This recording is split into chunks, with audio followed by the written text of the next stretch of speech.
just to be sure. Okie dokie.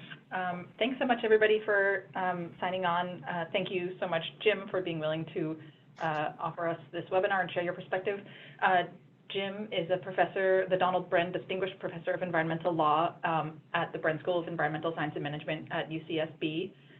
Thank you so much for joining us from the left coast. And Jim is going to talk with us about some of his experience looking at payment for ecosystem services in the sort of range of contexts, and then draw out some learnings and some questions for us to consider as we advance discussion of the program in the Vermont context. Jim, I'm going to just kind of let you frame it up, but is there anything, let me just say, I guess, that folks, if you've been on one of these before, you know, feel free to pose questions at any time, and we're a small group, so I think like we can pause and discuss if you want to clarify anything. You can do that in the chat window. You can do that by raising your hand, this little button on the bottom of your Zoom screen, and that'll allow me to unmute you. Or you can use the Q&A function, and I'll track those questions. And Jim, you're welcome to look at them if you want to, or I can just sort of feed them to you. Okay. So first of all, good morning. At least morning for me. Elizabeth, how many folks have we got on? That would help. We have 5. Good. Okay. So with that small number, please absolutely feel free to interrupt or interject at any moment. I should note I grew up in Boston and I went to school in the Northeast, and so I spent a lot of time in Vermont. And so I'm not a Vermonter, I'm a New Englander. So I'm happy to get involved with what I think is an exciting, potentially exciting project. So as Elizabeth said, I've spent I'm an environmental law professor. I've spent probably the last 22 years working really around the world, helping governments and NGOs design payments for ecosystem service programs. And so what I thought would be helpful is really to share with you some of the learnings that I've gathered and the things that are difficult or challenging that you most likely will deal with as you design your own program. So I gather from Elizabeth that you've already had a number of introductory lectures talking about the idea of ecosystem services. And so I'll just fly through just some initial slides just to make sure we're on the same page. So this is the definition that Gretchen Daly came up with back in 1997. And essentially it's the benefits that we derive from natural systems. And so there are a lot of ways to slice and dice ecosystem services. I do it into 4 categories. Moving things around in the environment is one of them. Pest control, climate regulation, droughts and floods is the second. Cyclone filtration obviously is important. Water purification, as I'll talk about later, has become a huge area for PES. And then I guess only 3. All right, so the way I set this up, generally when I present this from a policy perspective, is with a very simple hypothetical. So imagine that you've got a watershed and you've got snow and rain falling in the upper part of the watershed. It flows down the watershed, finally to a reservoir, but there's a problem. And the problem is that the farmers who have cows, basically, some of them at least, allow the cows to basically hang out in the stream, as the water flows, and it's leading to a pollution problem in the reservoir. What folks tell you, what the experts tell you, is that if you were to put in riparian fencing, which is kind of what you see on the upper right-hand slide, that would be a much cheaper way to deal with this pollution than putting in a treatment plant, right? So the idea is if you have an ecosystem service approach of nutrient retention, that's going to be a much cheaper way to address this problem. And so from a policy perspective, if that's your goal, the question is how do you approach it? And what I suggest at the outset, and we'll talk about this later, but it's very important at the outset to appreciate that PES may not actually be the best approach for any of these, right? Some of the bread and butter of environmental law is prescriptive regulation, right? Just thou shalt not. And so you could simply require riparian fencing. You could fine people if they don't have fencing. Property rights don't work as well in this case. Persuasion, you see a lot of persuasion with ag, right? So pilot projects, those types of things. Or, and this obviously is why we're talking, you can have payment. You can say, basically, we're going to pay you for the ecosystem service, the benefit of water quality, just like we pay you for milk or for potatoes or anything else. So that's the basic idea behind PES, and I assume this is all background for you. So now let me sort of step into where I've been working. So I've been doing public speaking about PES, as I said, for several decades. And a lot of times after my public talks, people would come up and say, I've got a farm or I've got some family land, and I'd like to be able to create an additional revenue stream by selling ecosystem services. And I frankly didn't have very many useful pieces of advice to give them at an individual level. And if you've worked in this area for a bit, you start hearing the same stories, the Catskills stories and some other stories. And I started wondering just how big is PES globally, right? I mean, is this basically a situation that's driven by anecdata, where we have a few popular stories, but really you don't see much PES at all, or is it enormous? And so I started a project with a group called Forest Trends, an NGO who collect data on these things. And we basically tried to track all the PES transactions around the world over a 5-year period. And as this map shows you, you've got all different types of PES, really in many different places. The article came out, I guess, 2 years ago now, in Nature Sustainability. And the key findings, I think, are twofold. The first is that there's $36 to $42 billion per year in annual transactions, which, depending on your perspective, is a lot of money or not much money. And second of all, there are about 550 active programs around the world. So there's a lot going on. And this is just a typical chart from the article. I'll give you a chance to look at it, but essentially what it said is if you look at watershed ecosystem services, there are 5 different PES mechanisms that are out there: subsidy, collective action, bilateral. We define them, we give an example of each. And I think what's most interesting is if you look at the market size. And what jumps out here, obviously, is that most of this market is driven by China. Essentially $13 billion in 2015. But they're also found all over the place. So the point of sort of making this observation is that there's a lot of learning out there, right? There are a lot of programs, a lot of people are trying to do somewhat similar types of things. Some have worked, and quite a few have failed. And so the question is, what do you need to do to create a successful program? So these are just to sort of provide a different way of thinking about it. These are some of the different types of PES programs you come across, right? So business to business, mitigation markets, species, stream, wetland mitigation, subsidies. You have competitive payments, which aren't sort of direct subsidies. And then you've got these sort of weird hybrids. And I'm going to talk about a bunch of these examples going forward. Okay, so here's kind of the heart of what I want to go over with you. And that is, as you design your PES program, what are the questions you're going to need to answer? And I want to say at the outset, most of these will not have a single answer, right? It's going to be a choice involved. But I want to sort of clarify by talking about these questions and the way other programs have decided them, hopefully give you some insights into your specific situation. So the first question may seem to be self-evident, but it's one that's important to focus on, and that is, what's the service that you care about, right? So my understanding, and again, I don't have as deep understanding as you do about what you're trying to achieve, is the concern is eutrophication, right? Is too many, basically too much fertilizer, nitrates, manure, etc., going into the stream beds. It may be something else. It may be that actually you're concerned about several services. Maybe there's a way to sequester carbon. Maybe there's a way to provide wildlife habitat. But the reason you need to identify upfront what the service is that you're actually providing is that you're going to have to basically track the payments and track the provision around that. So I guess the first thing is, are you clear about which service or services you actually care about?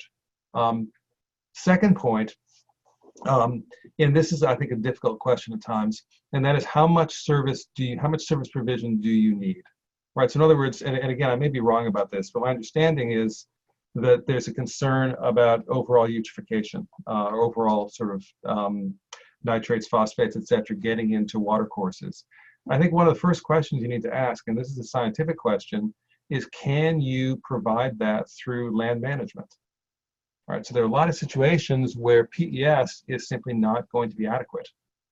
All right, so in a bunch of cities where they talk about water quality concerns, there's not enough land for you really to do PES. Where you see this right now in a big way is with stormwater management.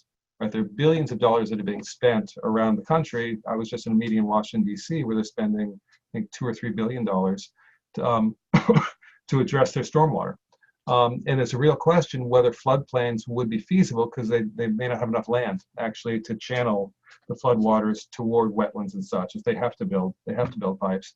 And so I think one of the fundamental questions you need to ask, and this will be important for selling this to the legislature as well, is that land management can provide an adequate level of service.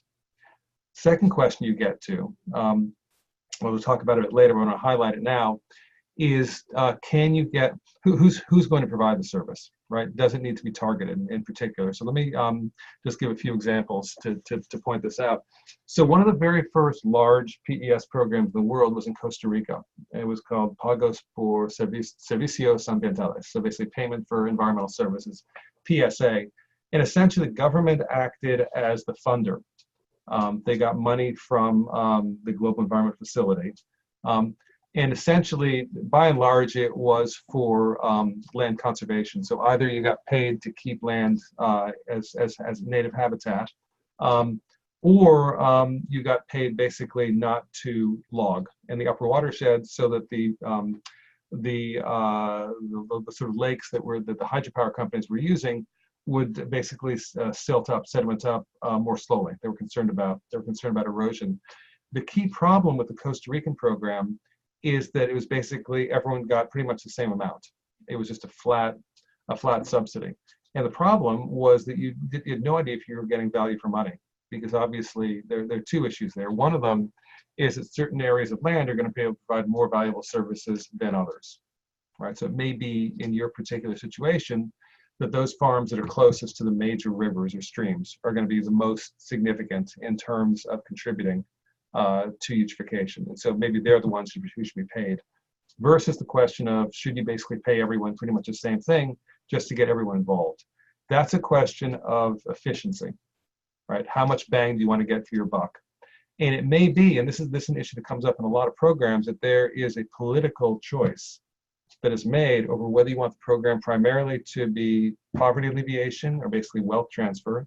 You know, let's try to keep these dairy operations running, right? And so we're more concerned about that than we are about being as efficient as possible in terms of reducing the nutrients that are getting into the water course. Are folks clear about the distinction I'm making here? Yes, no? I think so, because I feel like we've talked about those range of things, and I just want to note also that we've had a few more folks join, so thank you to those who signed on. And we're a relatively small group, and so if you have questions, like, feel free to jump in as we go. And I just put in the chat window the 3 options of ways to stimulate discussion and ask questions. You can do it in the chat window, which I have initiated. There's a Q&A function at the bottom of your Zoom window, and there's also a raise hand, which then makes a note to me, and then I sort of unmute you, and you can come and talk. Okay. So any of those at any time. All right, so the key take-home message, I think, for your purposes from Costa Rica is they made an explicitly political decision in terms of selling this to the National Assembly, that this was as much a wealth transfer mechanism as it was a payment for ecosystem services. And they were fine with that. But I think that may be an issue that arises in your program as well. Let me talk also, though, about how you can actually target the payment. So this is a fascinating program in Australia. It's called Bush Tender.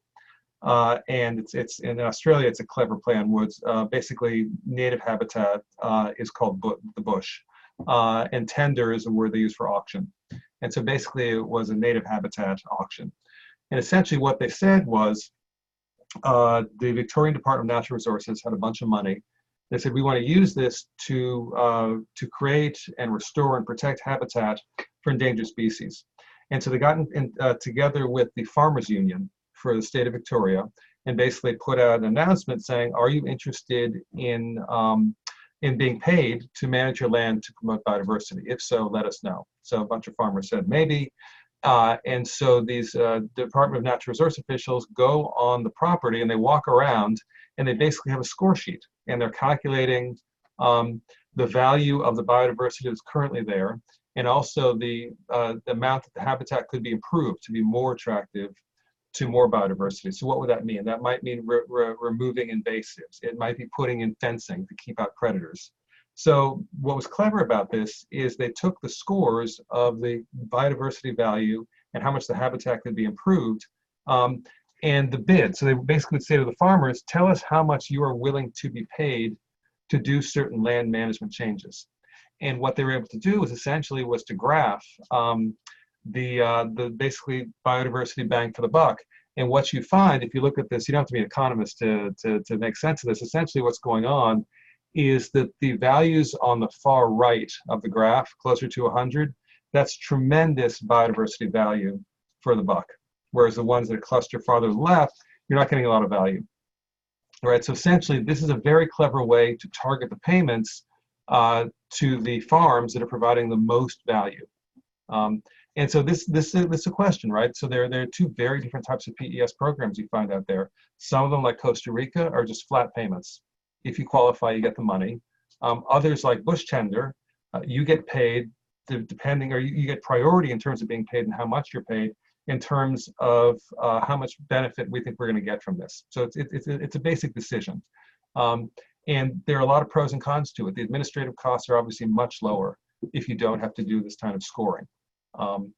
But it may or may not address as well the sort of development issues, transferring money to farms that the governments care about. Okay, so next question you want to ask is essentially who's providing the service and who benefits. And the challenge a lot of PES programs face is that you may have a lot of providers or you may have a lot of beneficiaries. If you've got a lot of beneficiaries, it's very hard to get people to pay, right? Because it's just hard to get everyone together. So one of the reasons that payments for watershed services are so much larger than other types of PES programs is that water utilities can step in and pay on behalf of all the beneficiaries and then basically charge them through the water bill. Right, so that's one way that's done, and that's why these payments, like the programs like the Catskills and others, are so effective. And the term, basically, the technical term for that is called a monopsony, where you have simply one buyer. Right, so basically that would be the water utility. If you got diffuse providers, this sort of goes back in the previous question I was talking about. Which ones do you pay? Right. And so you can either do first come, first serve, or you can do the more sort of bush tender targeted approach. But those are design decisions that are going to have to be made. So a few more examples of this. So one of my favorites is Perrier Vitel. That's a big, as many of you know, a bottled water company. And in Europe, they basically have payments to farmers. They will purchase land and rent the land back to farmers, long-term contracts, and essentially they pay them to use certain types of farming practices, organic in particular. They want to avoid pesticides and such getting into the watercourse. Okay, so let me jump now to the more sort of technical question, which is which instrument do you actually choose? And this really comes down to a fundamental question, whether there should be payments or regulation. So as I said before, policymakers have a lot of different ways to address these problems. Let's say the problem is too much nutrients. And again, regulation is normally the way to get at it. But I was giving a talk in Australia, 2003, and I was talking about paying farmers to put in riparian fencing, and this person raised his hand and said, well, should you pay me not to mug you? And I thought for a moment that's a strange question. Then I realized sort of what he was getting at. And the question that he was getting at is, how should you characterize what the farmers are doing? Right, so you could say, as you do with PES, that farmers are providing a valuable service, and we're paying them basically for water quality. But you could tell another story, and the other story is that farmers are polluters. And it's the manure and the pesticides and the fertilizer that's getting into the water courses. They're the muggers. You don't pay muggers to stop mugging you. You basically pass a law against mugging. And so this, again, is a fundamental, this can actually be a large political question when you try to sell this to the state legislature, because there may be some who say, no, we shouldn't be paying these people at all, right? And the way that I've sort of come to think about this is really whether you pay or you regulate depends on how you think about property rights. That's a fancy term, but essentially what it's getting at is, do you have the right to do what you're doing or not, right? So if you don't have the right to graze your animals by the streams, in the streams, then you shouldn't be paid to stop doing that. If it's unclear whether that's normal farming or not, then payments are appropriate. And so, that's a sort of question about regulation, right? Should you regulate farmer A or farmer B, or pay farmer A, pay farmer B? There's a separate question involved here as well. Let me just jump ahead and see how I did this. Right. So think about it this way. So there's a challenge with whom you pay. So let's say you've got Ned Flanders up on top, and Ned Flanders is a terrific land steward, and he's always cared about riparian fencing and avoiding any kind of runoff into the streams. Then you've got Homer down on the bottom, who just doesn't care. And I think one of the questions that comes up, especially with targeted payment, is do you pay both of them? Do you only pay one of them? If you're concerned about bang for the buck, then really you probably should pay Homer and not pay Ned, because you're already getting the benefit, you're already getting the service from Ned. But if you only pay Homer, what message does that send to Ned? Okay, so this takes us back to the original question of whom do you pay, right? And the question is, if you pay everyone, then Ned feels better, but you may not be providing enough of incentive for the Homers of the world to change what they're doing. Again, there's not a right answer to this question, but I want to highlight that this is a fundamental choice that you're going to need to make. There's another issue that comes up as well, and that is, do you know you're getting value for money? So the best example here was a program in Australia by the Macquarie River. Again, I spent a year as a Fulbright scholar in Australia, so many of my examples are from Australia from when I was there. And essentially the concern there, it's an unusual situation. They've got an aquifer, but it's saline, right? So it's salty. And so they're concerned about keeping the aquifer low, because if the aquifer gets high, then it's going to basically kill the trees. It's going to basically get to their roots. And so the New South Wales State Forest basically set up a program where they created this thing called salinity credits, and they basically would pay farmers and landowners, mainly farmers, to plant trees. And the idea was that evapotranspiration, the more trees you put in, these were salt-tolerant trees, then the more you're going to basically pump water out of the aquifer, and you're going to keep the aquifer level low. And the idea was this is going to be a nice steady income stream, because they're going to pay them every year for the trees that you've got, and the trees will be around there for a long time. That was the theory. They stopped the program after the first, I think it was either 3 years or 4 years, because they weren't convinced they were actually getting value for money, right? The models that were involved in terms of hydrology, right? Where should you plant the trees? Are the aquifers the trees are in connected, right? So are trees providing service overall, or just in one specific small area? Can you really feel confident that the evapotranspiration, right, that the trees basically sucking the water up and out, is that going to be enough to really make a difference? And what this gets at is a fundamental question of what are you paying for, right? So with a lot of ecosystem service payments, it's really reliant on modeling, right? The assumption is that if you do these actions, then you'll get this effect. And this sort of leads to another fundamental design choice for PES, and that is what are you paying for? You've got really sort of two fundamental options. One option is to pay for input. So for instance, we're going to pay farmers to put in riparian fencing. We're going to pay farmers to remove invasives.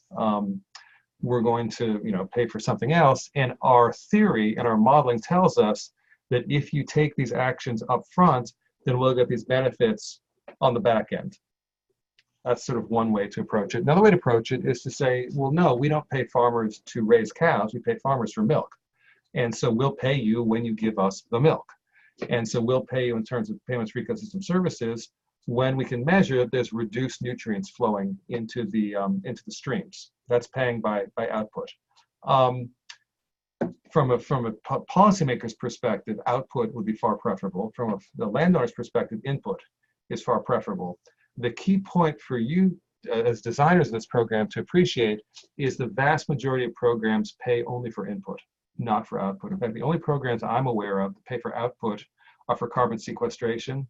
And in there, the modeling's very easy, right? We know how much carbon a tree or a bush or soil perhaps is sequestering. Otherwise, all the programs pay for input. So why is that? That's for two reasons. The first is that for a lot of these programs, they require upfront costs. And so, how many farmers are going to be willing to put up their own money with the uncertainty over whether they'll actually get paid back later or not? So just paying for upfront costs. The second reason is basically negotiations over risk allocation. Right, so there are a lot of different factors that can influence whether you provide the services or not. Did you have a heavy rain season? Did you have a drought? Was there a fire? Right, there are these events that are out of your control that may actually have a huge impact in terms of whether the service is provided or not.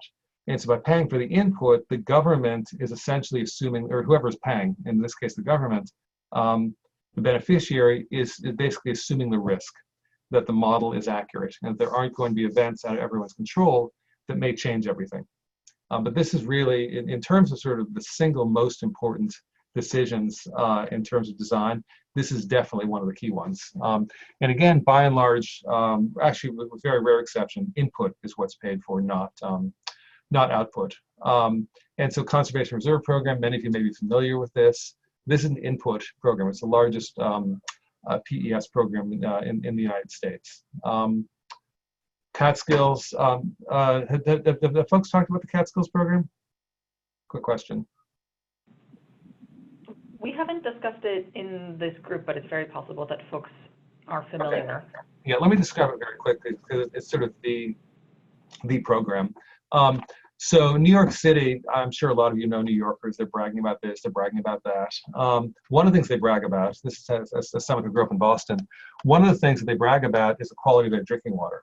And it's very good drinking water, but the reason for that is the drinking water doesn't come from New York City. It comes from about 125 miles away in the Catskills and the Delaware watershed. They have these huge pipes that basically take the water down to Croton, and then it gets very little treatment, basically some chlorination and mechanical filters, and then it goes to into New York City. The problem was that in the 1980s, late 1980s, the Safe Drinking Water Act was amended, and large municipalities that got their water from surface sources were required to put in a treatment plant. New York City said it would cost $6 billion to do so, with 300 million operations per year, so a lot of money. I mean, it's 13 million people. EPA expert panel said 3 billion, but still, it's a lot of money. But there was an exception. This guy called Al Appleton, who's tugging on his ear right there, he read the text of the Safe Drinking Water Act, and he realized that there was a waiver provision. And if the city could persuade EPA that they were getting clean water through another source other than treatment plant, then they wouldn't have to build the treatment plant. And so that's what they did. And so Al and his colleagues basically negotiated for a number of years with communities in the Delaware and Catskills watersheds, and basically signed this Memorandum of Agreement. Al later said it was like having Thanksgiving with the relatives you really can't stand every day for 2 years.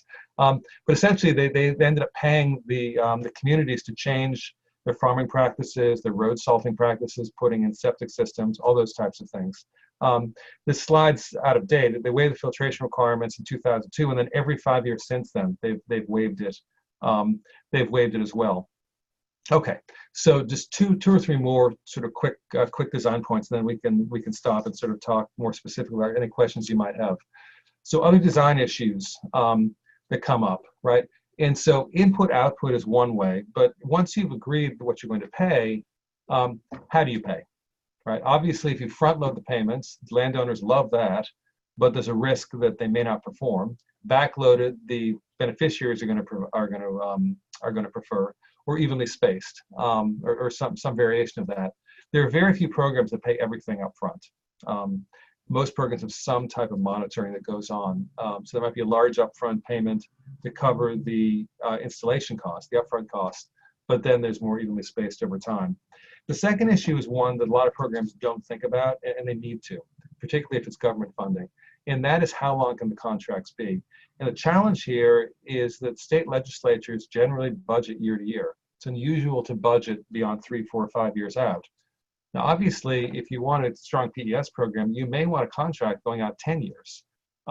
Politically, that may not be feasible. And so one of the things that you need to think about as you design this program is how long the contract should be for, right?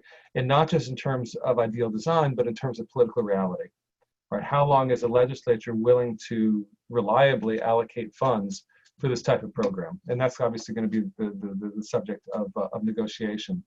And then tied to that is, I talked about this earlier with risk assessment, is who bears the risk of innocent loss, right? So let's say you put in riparian fencing and there's some type of terrible flood event or something else that wipes it out, and it's not, you have clean hands. Do you stop getting payments because you're no longer providing the service? Do you still get payments because you acted in good faith and basically events be under control? Do you get more payments to put in riparian fencing again? That's something that the program's going to need to consider.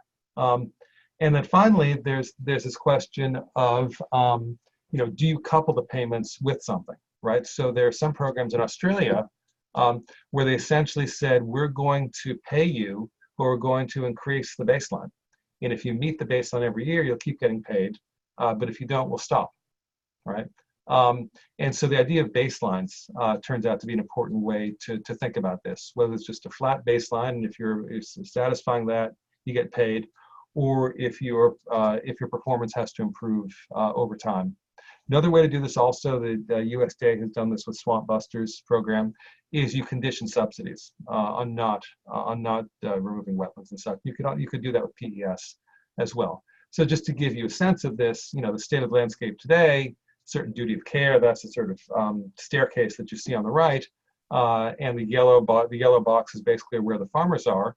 And after a certain period of time, only those yellow boxes, those farms that are above the improved duty of care, still paid, right? So this basically creates an incentive to improve over time. Okay, and the last thing I want to talk about is the politics of all this. I mean, most of the programs that I've talked about, the Perry Vitel was private. Most of these are public funds. And so the question is, how do you get the public to pay? And obviously, for the legislators, they want to be able to say to their constituents, we're not wasting your money. We are getting value.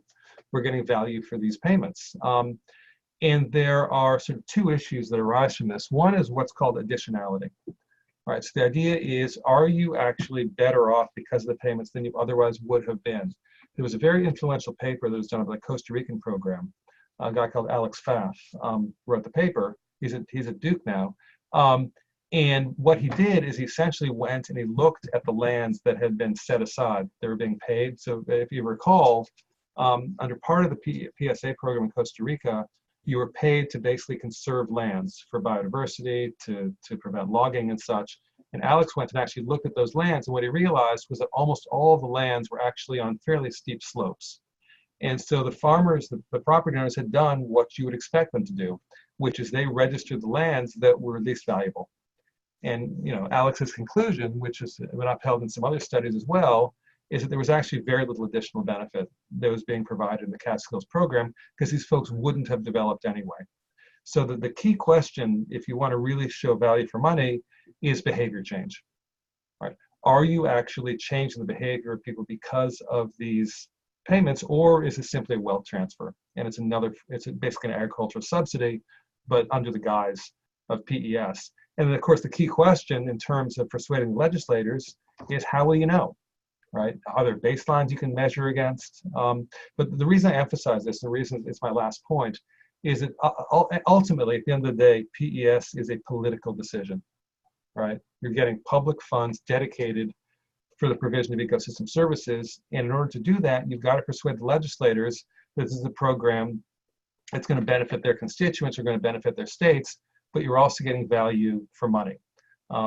And so I said this when I was talking with Taylor Ricketts and his colleagues. I gather some of you talked with Taylor. The best argument you can make, I think, to legislators is to keep it really simple, right? There's a huge challenge, I think, in PES design between the perfect and the good. The perfect, I think, is a terrible idea, right? Getting maximum efficiency for money, all of these, super monitoring, those are expensive, complicated programs. My view is, particularly with the program that you're trying to design right now, if you can get 80% of the way there through a fairly simple targeted program, that's great. And don't sweat the extra 20%. There's going to be a lot of learning involved, and there might be a chance to return and sort of tweak and make things more technically accurate in the future. But my view generally with these things is you get one bite of the apple. And so when you go to legislators, you want to have a program that is easy to understand, that will demonstrate that you're getting value for this money, not simply in supporting the dairy farmers, but also in addressing the challenges to water quality. I think that, yeah, and that's my last one. That's kind of a feel good farming slide. So, Elizabeth, I don't know if that's what you had in mind, but that's what I got to share. Thank you. No, that was really helpful. Folks, do you have some questions for Jim? You can raise your hand and talk, or you can type them in if you want.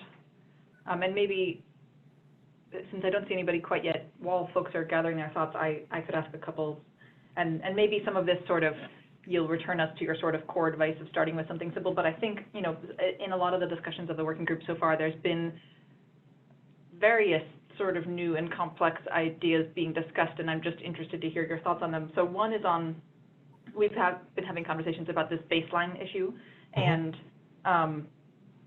the example that you talked about is sort of like a moving baseline, so you keep sort of, you know, needing to rise to meet the occasion. And we've also talked about something that sort of like gives multiple baselines, or sort of lets different people start at different baselines, but just makes sure everybody is graduating at some rate. Are there empirical examples of that, and does that work? There aren't a lot of examples, actually, where the performance rises over time, and the payments are coupled to performance. It's a very attractive idea. The question is, one of the questions is monitoring. And the other question is, are you going to be able to keep enough farmers in the program if you do that? Right. So one of the trade-offs with PES programs is, will it be enough money for the farmers actually to have it be worth their while? Right. And so if you're super ambitious, that may be fine, but you may not be getting enough farmers to actually address the issue. That's why the level of service, in a sense, PES programs need to do reverse engineering. You need to start with a level of service that's needed to actually move the dial, and then move backwards and figure out, okay, how many farms does that mean, and what do we need to do to get that many farmers active?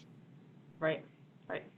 And I guess another tension involved in that is the sort of equity versus efficiency question, which we've also had some, you know, as much discussion as we can in the short time we've been meeting.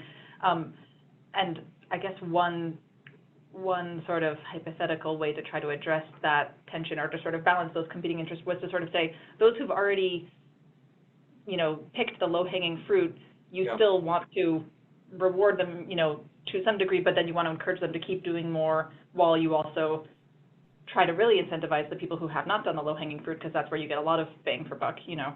Yeah. So I don't know. Does that feel explorable to you? And is a sort of graduated baseline approach, or do you have other ideas about ways to balance the sort of? Yeah. No. I mean, look, that's an issue that comes up in every land use PES program.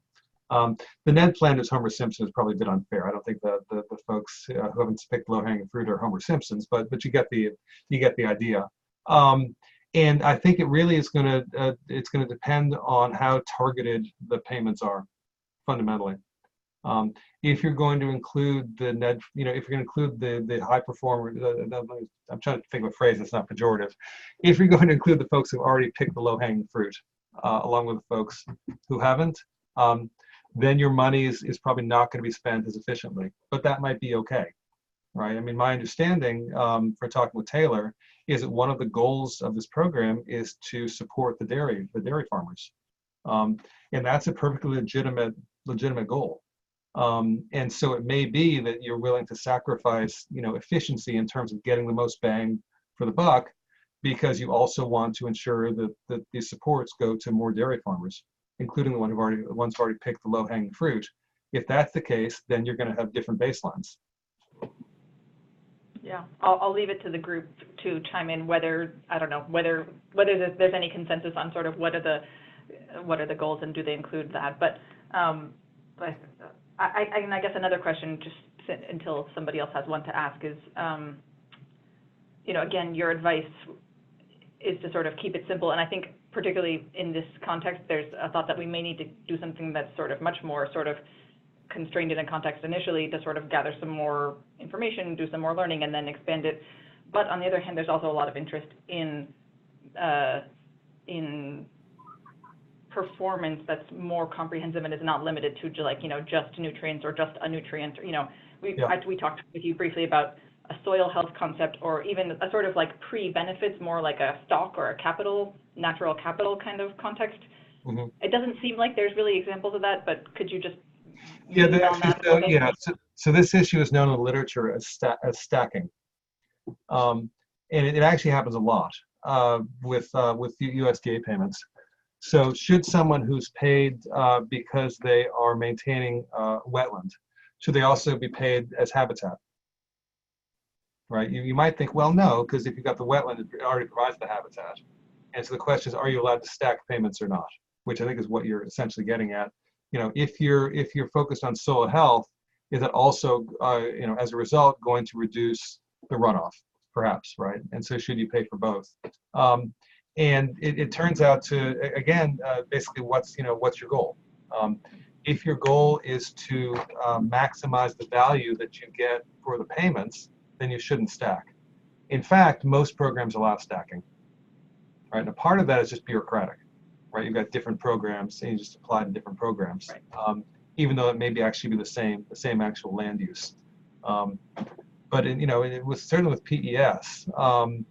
You know, the question also suggests what does that mean for your budget, right? Because if you're going to pay soil health and for nutrient reduction, then you're going to have, you know, obviously whether it's half and half or whatever, you've got less money to go around. Yep. We have a question from Sonia. She says, what role have pilot programs played in the examples of PES you provided, or did most programs just jump right into it? Yeah, that's a very good question. And the answer is almost all of them started as pilot projects. All right, it's a very what did those pilots look like? Yeah. Sorry? Sorry, and anything you can sort of illustrate about what those pilots looked like. Yeah, sure. So so in the Macquarie River fruit and fiber example I gave you that stopped, that was a pilot project. And it was very explicitly a pilot project because one of the questions going in was, how confident are we that we're getting value for money? And after 4 years, they said, we're not confident that we're getting value for money. The other benefit, obviously, of running as a pilot project is you have what you might call a coalition of the willing. Right, so you know the farmers who are interested in getting involved early on are going to be very good partners in terms of working with you, saying how are we going to monitor this, what should be measured, you know, how can we tweak this. The other aspect of a pilot project that is that's attractive is you can tweak how you do the program with certain subgroups. Right, so if there, you know, maybe we should do, you know, with one group we'll do soil health and nutrients. Another group will just do nutrients. Another group will just do that. And so you can have explicitly a period of a few years where you're experimenting, and there's a lot of learning. Like an A and B test, kind of. Exactly. Yeah. And also, obviously, during that period, you know, if the farmers are happy, then they can get in touch with their state assembly members and say, "Hey, this is a great program." You can build political support for it as well. Right. Judson had a question. Judson, if you unmute yourself, can you talk now? Hi, I had a question on if you have any recommendations on how to essentially reverse engineer and figure out, you know, how much we should be targeting our PES program. I'm sorry, Judson, when you say how much we should be targeting, do you mean money or nutrients? What's targeting what? Well, you talked about reverse engineering, you know, figuring out how much farmers will be willing to pay or how many farmers you need to enroll in the program to meet your goals. And I was wondering if you have any further suggestions or insights on how to essentially reverse engineer. Yeah. So the first question I would ask is, how much nutrient reduction do you need to get for this to be a meaningful program? Right, and it could be, you know, a ton, 10 tons, whatever. Because I think there's a real problem if you have public funds going to a program where it's going to have no measurable influence on the problem that ultimately folks care about, which is the nutrient issues in the watershed. Again, if I understand correctly. Is that roughly accurate? That is an issue that is important, certainly, and folks should feel free to chime in on this, but I think there is interest in construing it more broadly than that, definitely. And that those issues are not uniform across the state also, so there's layers there.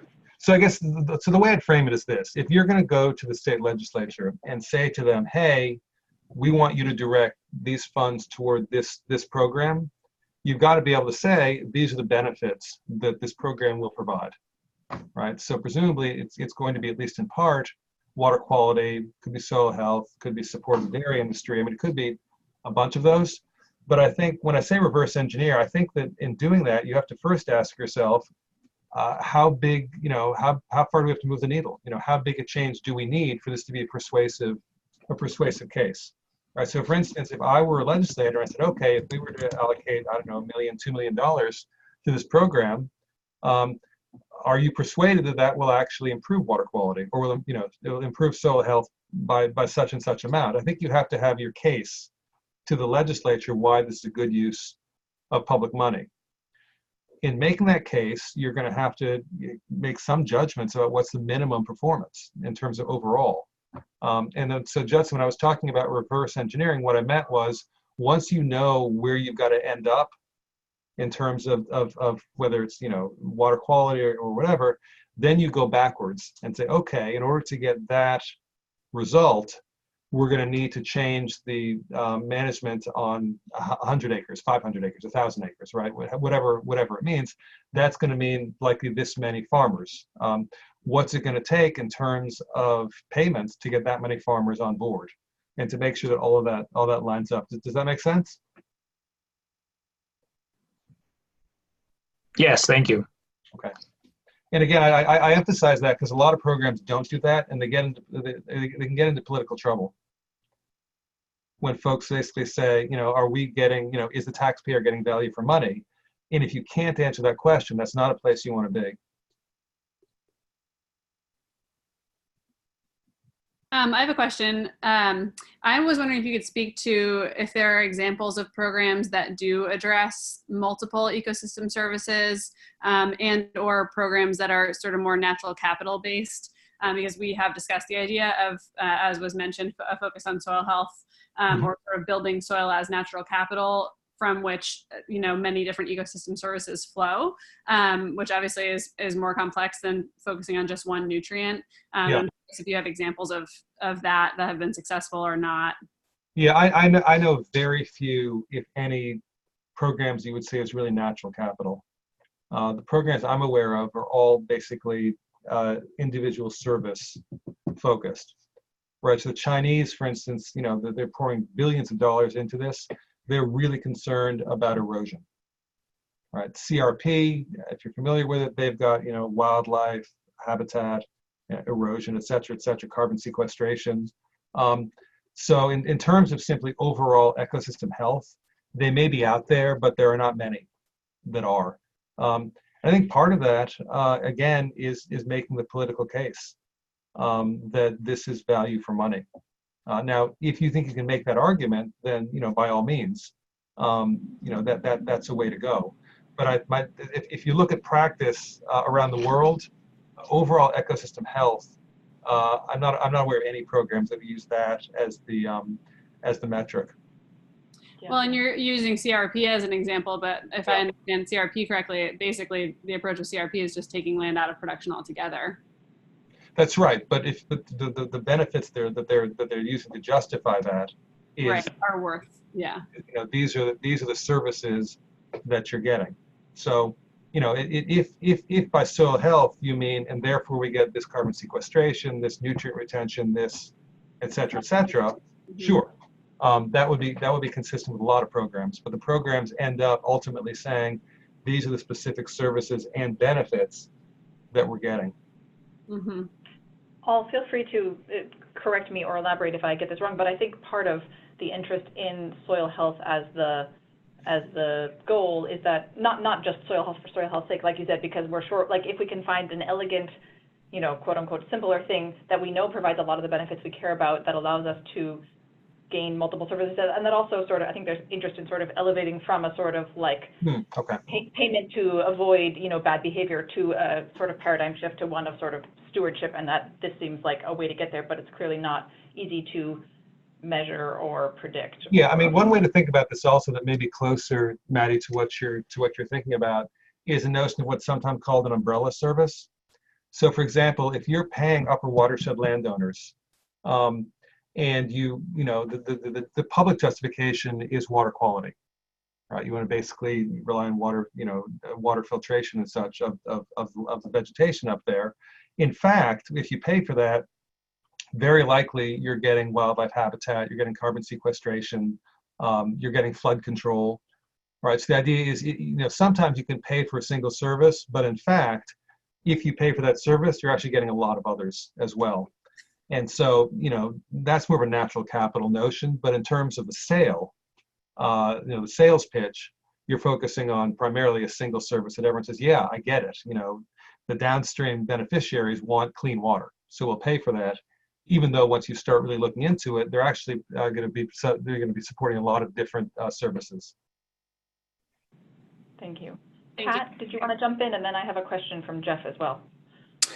Yeah, just quickly, and first I'll apologize. My power was out, so I missed the first part of this webinar, so I hope you may have already addressed this question. I'm interested in terms of where the finances come from. Are there any programs that you're aware of that are using the concept of avoided costs as a means to pay for ecosystem services? Yeah, a lot are. The best example, actually, I'll go back to Costa Rica, though there are a bunch of examples I could use. So the single largest, so the Costa Rican program basically had two pots of money.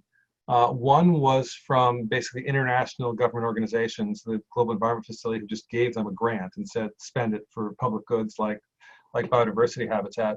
But they also brokered a few deals that were basically private beneficiaries to landowners. And so the largest single source of transactions for that were hydroelectric power companies. And they were concerned, they basically were paying landowners really as insurance to keep the upper watershed forest intact. And the reason for that is that if they cut down the trees, there'd be a lot of erosion.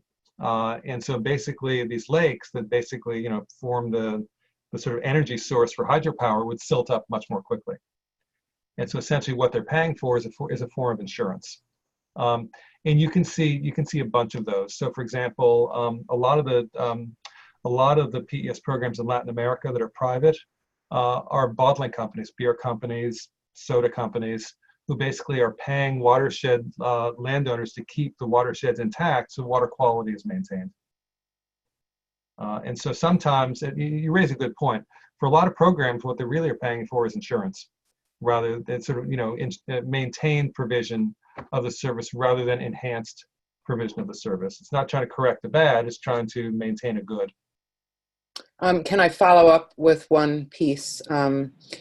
In Vermont, as you may know, we are receiving increased flooding, lots of rain that's damaging our infrastructure, and as a result, we have this phenomenon called green stormwater management, which I'm sure there are some really good things that come out of that, but what I'm seeing is more riprap in the waterways and larger drain pipes, which is actually just channeling and speeding up the water. So I'm interested in, if Vermont were to think about avoided costs, it would be broad. So it wouldn't be just like one company or one industry. This would be to protect the further damage to our roads and our town infrastructure.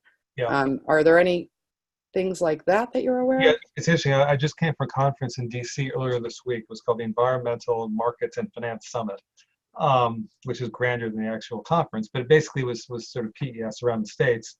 There's an enormous amount of interest and money right now going towards stormwater. Enormous. I mean, tens of billions of dollars. And there's a lot of interest in so-called, natural capital approaches. Right. So instead, for example, of the pipes you're talking about, or the riprap, I was mentioning earlier, Washington, D.C. is spending part of their billions of dollars to put these huge, essentially tunnels, which really are just reservoirs underground to hold the stormwater.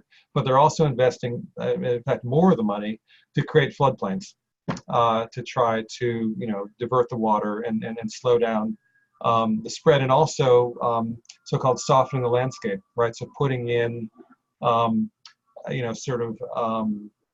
sidewalks and roads and such, and parking lots where the rain is not going to simply run off immediately, but it's going to infiltrate.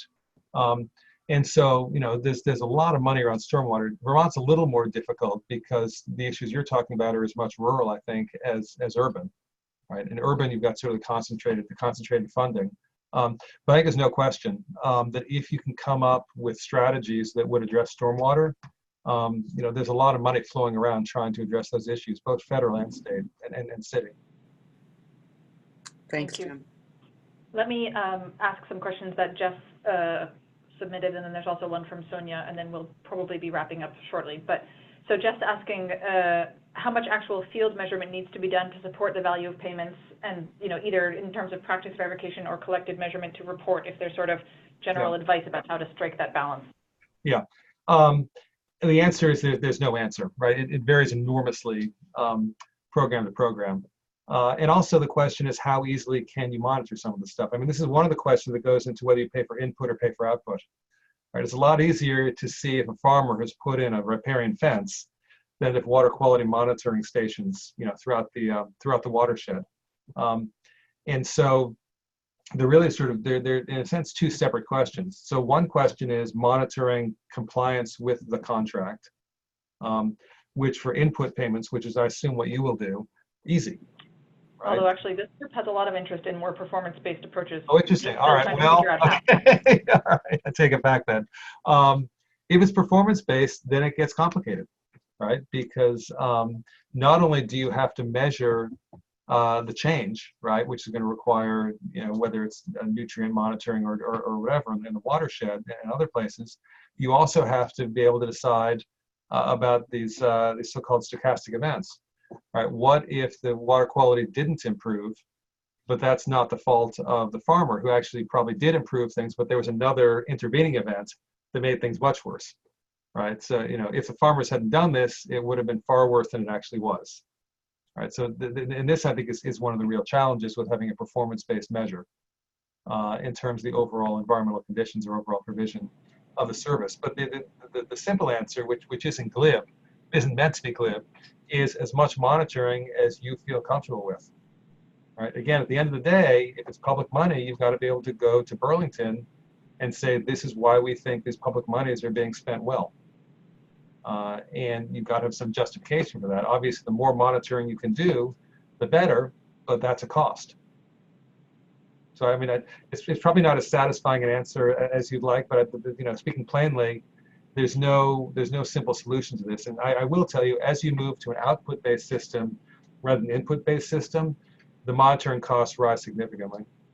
Right. Jeff, did you want to respond to that at all? No, that's good. That's what I wanted to hear. Thank you. Thanks. And a question from Sonia, and then maybe one other if there's any other burning questions, and then we'll wrap up.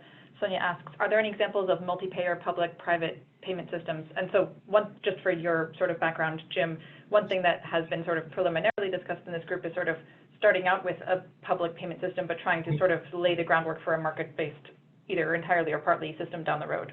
Yeah. So the vast majority of PES programs are publicly funded, but there are a fair number that are privately funded. There are very few where individuals pay. All right, so generally what happens is either there's a corporate interest like a Coca-Cola or a hydroelectric power plant or a beer company or Perrier who see a threat to their business model. We're not going to have enough water. Our water is going to be at risk of contamination. Our lakes are going to be silted up. And so we have to take this proactive step now to prevent that from happening. Or government. And the basic problem is, there are two basic problems. One, as I mentioned earlier, just the transaction costs of organizing individuals to actually pay. The more fundamental problem is that almost all of these are public goods, right? People are used to getting them for free. And so, persuading someone who's used to getting something for free that they should pay for it is not an easy task. And that's why for almost all the programs, what you see is some kind of intermediary, whether it's the government or it's the water utility or a corporate entity. What about anything that goes from sort of strictly taxpayer funded to sort of, cap and trade or something, for lack of a better word? Cap and trade only works if you have a regulatory cap. Right. Or so you need some type, because otherwise there's no reason to trade. You need some type of regulatory structure in order to have a cap and trade program. Otherwise, there's no value in trading the credits. Right, certainly. But in that context, is that, or sort of, carbon offsetting or something like that, Sure. So the sort of cap and trade things that might be relevant to your setting, a number of watersheds have set up water quality trading programs to deal with TMDLs under the Clean Water Act. I don't know if Vermont has that or not. Yep. Okay, so that TMDL, yep. All right, so that's an obvious possibility. And there's some examples around the country. None of them are big, but there are examples around the country that basically have embedded within the TMDL, because the TMDLs are only apply to point sources. And so essentially what the point sources are able to do in some of these programs is to pay farmers for BMPs, for best management practices, and then they get credit. So instead of reducing at source, they can say, look, we've reduced the nutrients off-site at these other places. So there are examples where that happens. So certainly piggybacking on TMDLs might be a nice way to do it. And then the second point that has completely slipped my mind because I got into TMDLs. For cap and trade, right? I'm sorry, right. So the other one would be carbon sequestration. The fact is, they're not, the Trump administration isn't making it any easier, but there are very few, actual carbon trading programs in the country. We have one in California. RGGI is one, but it's for power plants. It's not for farms. And so, there are these programs where you can basically buy, good faith carbon credits, essentially. And maybe Ben and Jerry's, if they want to go to zero emissions, I could imagine them paying for carbon sequestration in Vermont dairies. That's a pretty nice story. And that certainly might be an offset approach, but it would have to be more philanthropic. Okay, interesting. Jim, thank you so much. This is so helpful, just taking your breadth of experience and getting to pepper you with questions about all the approaches that this group has been talking about. We really appreciate your taking the time. This has been recorded, and so we'll post it and make it available to the working group members who weren't able to access it. Jim, anything else you wanted to add before we all sign off? No, I'm grateful for the chance to help. I mean, I've spent my career looking at these things. I'm glad that the experiences can be helpful to you all. I think what you're doing is important. The PES offers a clever way to try to get at these environmental problems that also can provide a source of funds for farmers who really need them. So I wish you success, and I'm happy further on if you have any more detailed questions to get in touch. I'm happy to help. Yes, we'll be looping back. Thank you so much. Thanks a lot. All. Have a great day. Bye-bye. Bye-bye.